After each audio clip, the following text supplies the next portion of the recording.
start reviewing the first game. The first game is fine. If I'm being honest, it's a little bit of a boring game. Way to keep the interest of your viewers, Anna. But this was probably a 12-year-old boy. His name was Smeron, I think he pronounced it. And he asked me what my rating was on chess.com, and I told him 1800. And immediately his eyes were like terrified. He's like, and what he didn't know is that I was nervous to be playing him because his his elo of 1274 was the highest I had played.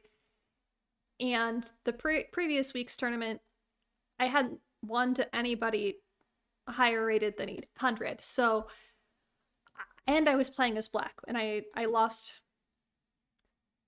a game as black the prior week, and I was just nervous.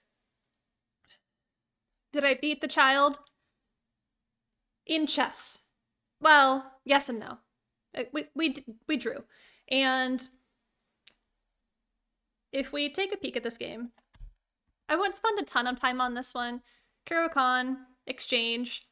My tournament rate of exchange with the Caro is 100% at this point. All 4 times I've played it, we've exchanged, so Alex Banzia's other 8 chapters have seen no real gameplay. Not Ramon's style. Oh yeah, who is this one? Okay, the Stone Roses, though. Honestly, this album is very good. I enjoy it. But Ramon's, I enjoy too. So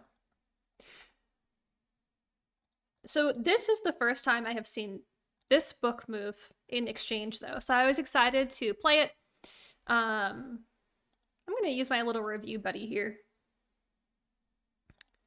Forgot to get that going. Okay, where were we? Exchange, bishop out, horse out. All book moves. Book moves. I guess they wanted knight out here, but I'm fairly confident that in Banzia's course, he recommends moving the bishop first. I'll have to go and review that. An exchange, I was under the assumption that always exchanging here is good. Engine disagrees, but that's okay. Still equal. So developing normally. I decide to put my bishop on e7 instead of going for d6 because I didn't know where their bishop was going to go yet, and I didn't really want to run into pin issues. Okay, so I notice opponent's bishop hasn't developed yet, but development is going okay. And actually, let's look at how many times Smeron had to move his knight. He had to move it, because right here, it doesn't have any great play, because this is not the side of the board where things are happening. So in order to get it to the active side of the board, he has to go here, then here, and then here. He had to move his knight 3 times to get it to the side of the board where he wanted it. And when is the tournament even? So this is from this past Saturday in a local club tournament I competed in. And we are reviewing the games. So I saw him bring his knight in, and I thought about this move for a little while because I was pretty nervous about... I didn't want to take here because queen taking and then bishop here seemed like a lot of pressure to me. Although in hindsight, I could have moved my bishop back and it would have been fine.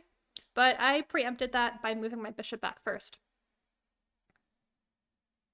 Remember that my last tournament wasn't super great for me, so this was really a warm-up game, trying to build my over-the-board chess vision, my confidence, just playing some super solid, patient chess.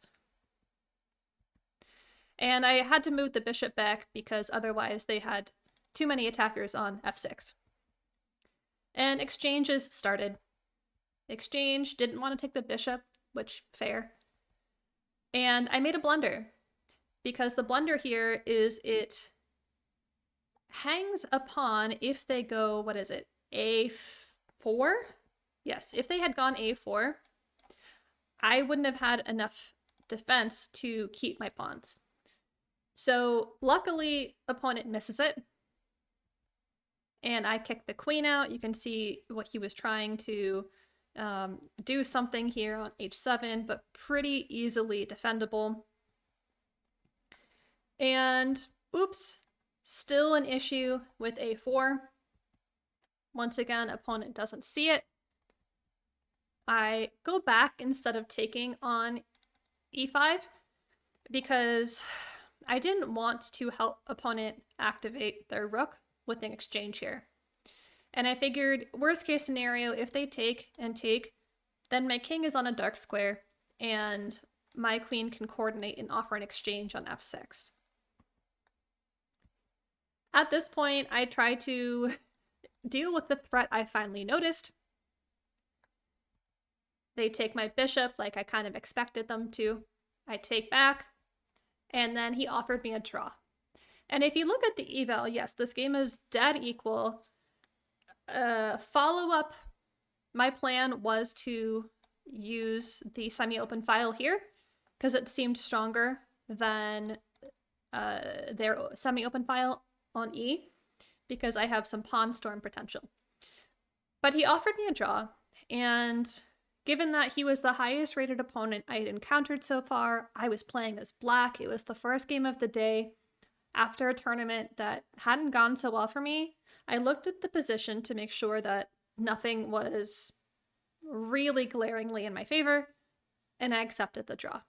We played on a little bit to see how it would have gone, and I think I would have gained a slight advantage because I was going to follow up by taking this way, and he was anticipating me to take this way, which would have been fine, but I didn't want his 4 pawns to my one little sad pawn. So that was game 1. It worked out okay for me. We each got half a point.